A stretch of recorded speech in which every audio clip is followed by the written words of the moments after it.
Hello everyone, welcome to Gyanalaya. आइए आज हम बात करते हैं वेटिंग लिस्ट के संदर्भ में और जानते हैं कि आरटीआई के जवाब से जिन लोगों ने आरटीआई का जवाब दिया है, जो नेस्ट द्वारा दिया गया है, जो नेस्ट ने अपने रिप्लाई में दिया है जवाब आरटीआई में, उससे लोग इतने दुखी क्यों हैं, लोग इतने आप कह सकते हो अनसेटिस्फाइड क्यों हैं और क्या गलती कर रहा है नेस्ट अपने पार्ट पे, या आप कह सकते हो कि ये बस एक मतलब वेटिंग लिस्ट को टालने की प्रक्रिया है जो नेस्ट फॉलो कर रहा है। वेटिंग लिस्ट सच में निकलेगी या नहीं निकलेगी, आइए इन सब पे जो कि है चर्चा करते हैं आज हम ज्ञानालय के माध्यम से। उम्मीद करूंगी आप सब मेरे साथ अंत तक बने रहेंगे। देखिए 13 सितंबर की डेट को जो वेटिंग लिस्ट आई है, उस वेटिंग लिस्ट में नेस्ट द्वारा ये रिप्लाई किया गया है कि भाई हमारे पास अभी जो है वो एस्टिमेटेड जो काउंट होने चाहिए, जो टोटल नंबर ऑफ काउंट होने चाहिए एस्टिमेटेड वैकेंसीज के, वो जो कि हमारे पास नहीं है। अभी जो हमने ESSC 2023 का एग्जामिनेशन कंडक्ट किया था उसकी ज्वाइनिंग की प्रक्रिया ही चल रही है और ज्वाइनिंग की प्रक्रिया अभी आप कह सकते हो प्रोसेस में, उन्होंने ये कहा है कि इट इज अंडर प्रोसेस और उसके कारण ही जो कि हमारे पास टोटल नंबर ऑफ वैकेंसीज हैं कितने पर्टिकुलर EMRSs में अक्रॉस इंडिया, हमारे पास उसका जो कि है कोई एस्टिमेट नहीं है, कोई लिस्ट नहीं है। और जब ये ज्वाइनिंग की प्रक्रिया पूरी हो जाएगी तो शायद, क्योंकि उन्होंने वो वर्ड वहां पे यूज किया है कि ज्वाइनिंग की जब प्रक्रिया पूरी हो जाती है तब जो कि है waiting list may be taken up. देखिए ये जो वर्ड में आप यूज कर रहे हो, नेस्ट ने जो ये वर्ड में यूज किया है, ये जो कि है मतलब आप कह सकते हो बहुत मतलब अनसेटिस्फैक्ट्री है। और अगर आप बीइंग एन अथॉरिटी, आप जो कि है मिनिस्ट्री ऑफ ट्राइबल अफेयर्स को रिप्रेजेंट कर रहे हो, अभी तक आपने जो कि है एग्जामिनेशन पिछले साल कंडक्ट करवा दिया, जून में जो कि है आपने ज्वाइनिंग की प्रक्रिया जो कि है शुरू करवा दी, जून में आपने जो कि है डेट्स एक्सटेंड किए, एक्सटेंशन दिया, आपने जुलाई में भी एक्सटेंशन दिया, अगस्त में एक्सटेंशन दिया, आपने सितंबर 10 तक भी एक्सटेंशन का डेट निकाला। चलो ठीक है, लोग इसमें भी जो कि है बर्दाश्त किए हुए थे, लोग इसमें भी जो कि है आपको बीइंग एन अथॉरिटी आपको जो कि है मतलब कह सकते हो सपोर्ट कर रहे थे कि नहीं, आप जो कि है अनफेयर नहीं होना चाह रहे हो, आप जो कि है अनजस्ट नहीं करना चाह रहे हो, इसलिए जो कि है आप लोगों को एक्सटेंशन दे रहे हो, आप लोगों को अभी भी जो कि है ज्वाइन करने के चांस दे रहे हो, ताकि कल को कोई भी कैंडिडेट खड़ा होकर ये ना कह सके कि भाई मैंने तो जो कि एग्जाम दिया था 2023 का, मैं जो कि सिलेक्टेड था या मैं सिलेक्टेड थी और मुझे जो कि सफिशिएंट चांसेस नहीं दिए अथॉरिटी ने, जिसके कारण कि मैं ज्वाइन नहीं कर पाई और या नहीं कर पाया और मेरे साथ जो कि अनजस्ट या अनफेयर हुआ है, मेरे साथ जो कि अनफेयर मीन्स अपनाया गया है।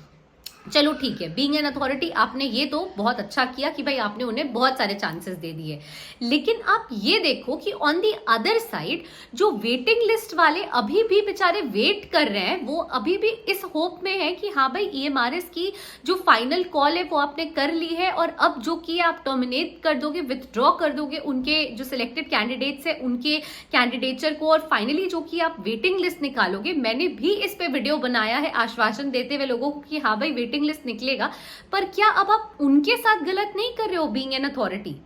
आपने अभी तक ये सोचा है कि भाई ठीक है, हमने जो कि एग्जाम कंडक्ट कराया, आप एक ऑटोनॉमस बॉडी हो, आप एक मिनिस्ट्री को रिप्रेजेंट कर रहे हो, जो मिनिस्ट्री खुद मिनिस्ट्री ऑफ ट्राइबल अफेयर्स खुद जो कि वेलफेयर ऑफ ट्राइबल के लिए काम कर रही है, और आप उनको रिप्रेजेंट करके भी आप क्या दूसरे साइड के जो लोग हैं उनके साथ अनजस्ट नहीं कर रहे हो? आपने एक तरफ वाले लोगों को जो सिलेक्टेड कैंडिडेट्स हैं 2023 में एग्जाम कंडक्ट करा के आपने जून से ज्वाइनिंग की प्रक्रिया शुरू करवाई है, जून में आप रिपोर्ट करो और ज्वाइन करो आप कह रहे हो, और आप ज्वाइनिंग के डेट्स को एक्सटेंड किए जा रहे हो, उन्हें चांसेस दिए जा रहे हो, एक्सटेंशन अलाउ किए जा रहे हो, जो कि 4 महीने चल चुका है।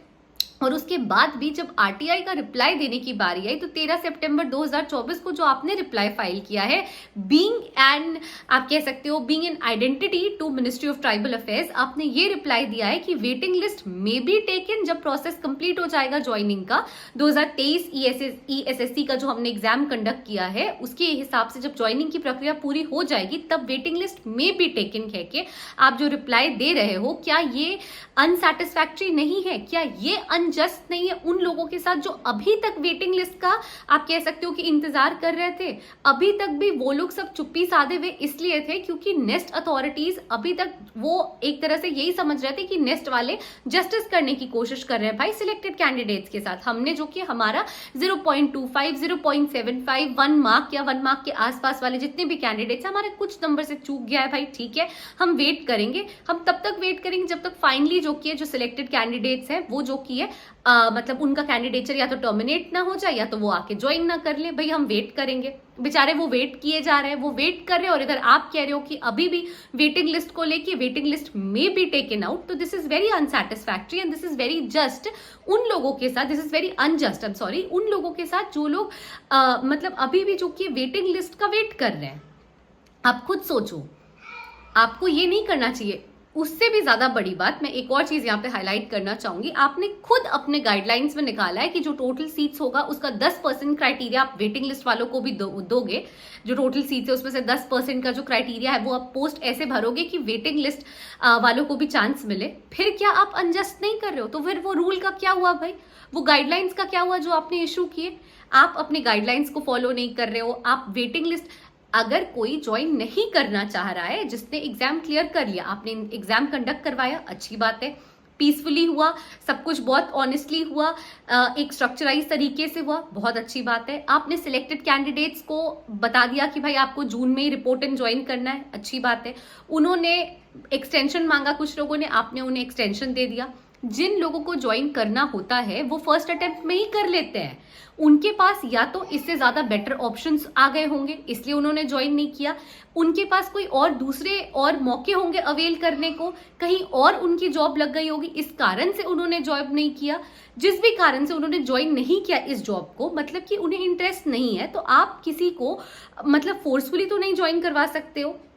फिर भी आपने, हो सकता है, फिर भी ये हो सकता है, मैं फिर भी आपको सपोर्ट करूंगी कि ठीक है आपने अच्छा ही सोच कर किया, आप जो कि अनजस्ट ना हो जाओ, आप जो कि डिस्क्रिमिनेट ना करो बच्चों में भाई, इसलिए आपने उनको चांस दिया। पर अब आपने 4 महीने उन्हें चांस दे दिए हैं और 4 महीने के बाद भी जब आरटीआई का आप रिप्लाई कर रहे हो 13 सितंबर को, तो आप ये कह रहे हो कि वेटिंग लिस्ट में बी टेकन आउट। एक तो मे वर्ड जो आप यूज कर रहे हो वो अनसैटिस्फाइड है यहाँ पे। दूसरा, जो आप अपने गाइडलाइंस के अगेंस्ट जा रहे हो कि 10% क्राइटेरिया टोटल जो सीट्स होगी उसका 10% जो कि आप वेटिंग लिस्ट से भरोगे, आप उसको कॉन्ट्रडिक्ट कर रहे हो। और तीसरी बात, अगर वेकेंट सीट्स नहीं होते तो आप बार बार ये जो चांसेस दे रहे थे इन लोगों को डेट्स एक्सटेंड कर करके कि आप आके ज्वाइन करो, अगर वहां पे सीट्स खाली नहीं होती तो आप इन्हें क्यों बुला रहे होते? मतलब कि वेकेंट सीट्स हैं ईएमआरएसएस में और इसीलिए जो कि आप इन्हें बुला रहे हो। तो जब आप इन्हें बुला रहे हो और वेकेंट सीट्स हैं और ये ज्वाइन नहीं करना चाह रहे, आपने इनको सफिशिएंट चांसेस भी दे दिए हैं ज्वाइन करने के, तो अब आप वेटिंग लिस्ट वालों को कॉल क्यों नहीं कर सकते? क्या ये अनजस्ट नहीं है? क्या अब आप डिस्क्रिमिनेट नहीं कर रहे हो? देखिए, सपोर्ट करना अथॉरिटीज को बहुत अच्छी चीज है, समझना अथॉरिटीज के इशू को, अथॉरिटीज के प्रॉब्लम को बहुत अच्छी चीज है, लेकिन 4 महीने समझ कर भी अगर अथॉरिटीज आपके साथ अनजस्ट करे तो ये भी सही नहीं है। और जहां आवाज उठाने की जरूरत होनी चाहिए, जहां होती है आवाज उठाने की जरूरत, वहां पे लोग बोलेंगे। और यहाँ पे जो की है नेस्ट से गलती हो रही है और मैं भी जो की है वेटिंग लिस्ट वाले कैंडिडेट्स को ही सपोर्ट करूंगी और कहूंगी कि उन्हें जो की ईमेल्स के थ्रू, उन्हें जो की है आप कह सकते हो मतलब मेल्स के थ्रू या जिस भी तरीके से हो, उन्हें जो की अपने प्रॉब्लम्स के बारे में मतलब नेस्ट को अवगत कराना चाहिए कि भाई वेटिंग लिस्ट का राइट है हमारा वेटिंग लिस्ट के थ्रू ज्वाइन करने का और वेटिंग लिस्ट निकालना आपका फर्ज है। तो आपको जो की है अपने रिस्पॉन्सिबिलिटीज से पीछे नहीं हटना और हम अपना राइट्स छोड़ेंगे नहीं। और ये कह के जो कि मेल्स के थ्रू आप अपना ग्रुप बनाओ, आप इंटीमेट करो, आप अथॉरिटीज तक अपनी वॉइस पहुंचाओ कि वेटिंग लिस्ट में भी टेकन आउट नहीं होना चाहिए था, आपको ये रिप्लाई करना चाहिए था कि waiting list will be taken out, है ना, waiting list will be taken, waiting list will be, waiting candidates will be called. तो आपको ये रिप्लाई करना चाहिए था, जो कि नेस्ट से गलती हुई है। और यहाँ पे जो कि है जो वेटिंग लिस्ट वाले कैंडिडेट्स हैं उन्होंने बहुत सब्र कर लिया है और अब जो कि उन्हें चांस मिलना चाहिए।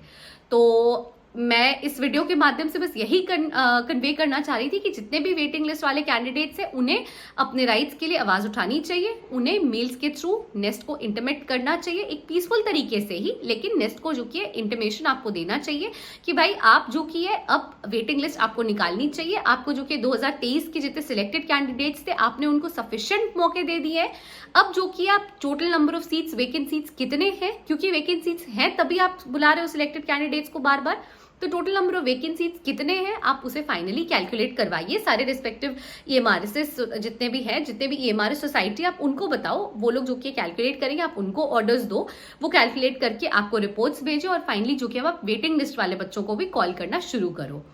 सो आई होप कि इस वीडियो के माध्यम से जो मैं मैसेज कन्वे करना चाह रही हूँ, जितने वेटिंग लिस्ट वाले कैंडिडेट्स हैं वो भी इस चीज़ को समझेंगे, मुझे सपोर्ट करेंगे और मुझे लगता है कि वो लोग आपस में खुद से एक तरीका ढूंढेंगे कि भाई हाँ हमें जो कि ये मैसेज कन्वे करना चाहिए अथॉरिटीज़ को, और वो लोग जो कि इस बात को लेके आगे जो कि है फर्दर स्टेप्स लेंगे। So thank you so much for watching the video till the end. Please stay tune to Gyanalaya. जो भी अपडेट्स हमें मिलेगी देखिए हम आप तक जो कि पहुंचाएंगे, और सारे अपडेट्स के साथ साथ हमारा अपना सजेशन क्या है उससे रिलेटेड आप तक जो कि जरूर कन्वे करेंगे। So thank you so much for watching the video till the end. Please stay tune to Gyanalaya and please do like, share and subscribe our channel. Thank you.